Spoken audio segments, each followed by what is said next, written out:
Hi అండి, నమస్తే. నేను మీ Lakshmi. Welcome back to our channel. ఈరోజు మనం బీన్స్ తాలింపు చేయబోతున్నామండి. చాలా టేస్టీగా ఉంటుంది. ఇలా చేసుకున్నామంటే ఇది చపాతీలేకైతే సూపర్గా ఉంటుందండి. పప్పుకైనా కూడా బాగుంటుంది. మా ఇంట్లో నేను ఏ విధంగా అయితే తాలింపులు చేస్తానో అదే విధంగా చూపిస్తూ ఉన్నానండి. ఇలా చేసుకున్నారంటే సూపర్ టేస్టీగా ఉంటుంది.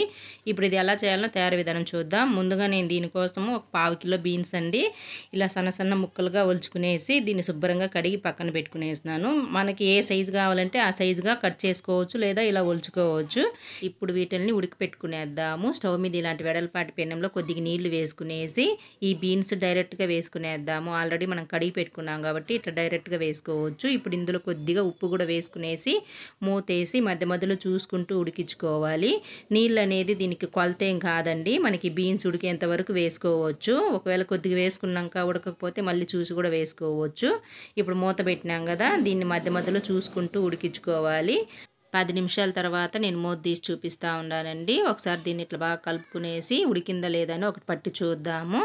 దీన్ని మనము మధ్యలో చూసుకుంటూ ఉడికించుకోవాలండి. ఇంకా కొద్దిగా టైం పడుతుంది. ఇంకొక 5-10 నిమిషాలు అయితే సరిపోతుంది. బీన్స్ అనేది మనకి 2 రకాలుగా ఉంటుంది. ఇది ఒక రకం, ఇంకొకటి ఇది తాలింపుకి అయితే బాగుంటుందండి. ఇంకొక రకం గ్రీన్గా ఉంటుంది కదా, అది రైస్ ఐటెంకి అయితే బాగుంటుంది. ఇప్పుడు మళ్ళీ ఒకసారి చూస్తాను కదా, ఉడికిపోయింది. ఇప్పుడు స్టవ్ ఆఫ్ చేసుకునేసి ఇవన్నీ నీళ్ళు వంపేసి ఒక ప్లేట్లో ఇలా వేసుకోవాలి. ఇప్పుడు ఇది చల్లారిన తర్వాత పక్కన పెట్టుకోవాలండి. ఒక 5 నిమిషాలు అయితే బాగా చల్లారిపోద్ది. ఒక 5 నిమిషాల తర్వాత మళ్ళీ చూద్దాము. చూసారు కదా, పూర్తిగా చల్లారిపోయింది. ఇప్పుడు దీన్ని కొద్దిగా ఇట్లా ప్రెస్ చేస్తా పిండుకోవాలి. నేను మా ఇంట్లో చేసే విధంగానే చూపిస్తూ ఉన్నానండి బీన్స్ తాలింపు. ఇలా చేస్తే చాలా టేస్టీగా ఉంటుంది. మనకి బీన్స్ అనేది కొద్దిగా కసకస అని లేకుండా ఇలా పిండి తీసుకున్నామంటే తినేప్పుడు సూపర్గా ఉంటుంది. ఎక్కువగా పిండకుండా ఇట్లా నేను చూపించే విధంగా లైట్గా ఇలా పిండాలండి. ఇట్లా మొత్తం ఇదేలాగా చేసుకునేద్దాము. ఇలా అన్నీ పిండుకున్న తర్వాత వేరే ప్లేట్లో వేసుకోవాలండి. ఇప్పుడు అవి కూడా చూపిస్తాను చూడండి. చూసారు కదా, మనకి ఇవి ఎక్కువగా పిండినట్టు కూడా అనిపించలేదు. అలా లైట్గా పిండుకుంటే బాగుంటుందండి. ఇప్పుడు ఇవి పక్కన పెట్టుకునేసి మనం స్టవ్ మీద ఈ బీన్స్ ఉడకబెట్టుకున్న గిన్నె ఉంది కదా, పెనం, అది కడుక్కునేసి ఇందులో ఒక 2 స్పూన్లు నూనె వేసుకోవాలి. నూనె హీట్ ఎక్కిన తర్వాత ఒక 1/2 టీ స్పూన్ ఉద్దిపప్పు ఆవాలు వేసుకునేసి ఇవి కొద్దిగా చిటపట అన్న తర్వాత 1.5 స్పూను పచ్చెనగపప్పు వేసుకోవాలండి.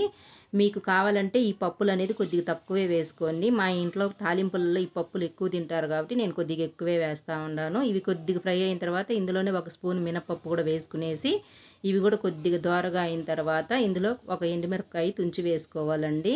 ఈ తాలింపులలో పోపు దినుసులు అనేది చాలా టేస్టీగా ఉంటుంది తినే కొద్దీ. ఇప్పుడు ఇందులోనే ఒక సగం ఉల్లిపాయ ఇలా కట్ చేసి వేసుకునేద్దాము.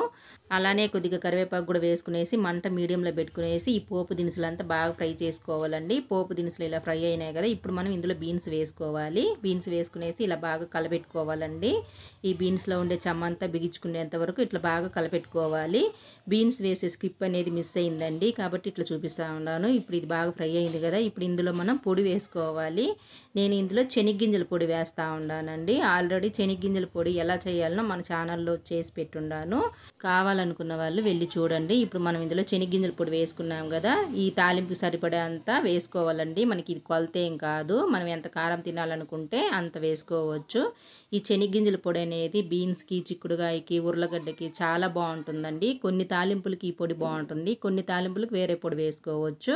ఫైనల్గా మనకి బీన్స్ తాలింపు రెడీ అయిపోయింది కదా, చపాతీకి, రైస్కి సూపర్గా ఉంటుంది. ట్రై చేసి చూడండి మీరు, చాలా బాగుంటుంది. ఈ వీడియో కనుక నచ్చితే లైక్ చేయండి, షేర్ చేయండి. మరిన్ని రెసిపీస్ కోసం మన ఛానల్ని సబ్స్క్రైబ్ చేసుకొని పక్కనే ఉండే బెల్ ఐకాన్ని క్లిక్ చేస్తే నేను పెట్టే వీడియో మీకు నోటిఫికేషన్ వస్తుంది. ఇది మీరు కూడా ట్రై చేసి చూసి మీకు ఎలా వచ్చిందనేది కింద కామెంట్లో షేర్ చేయండి.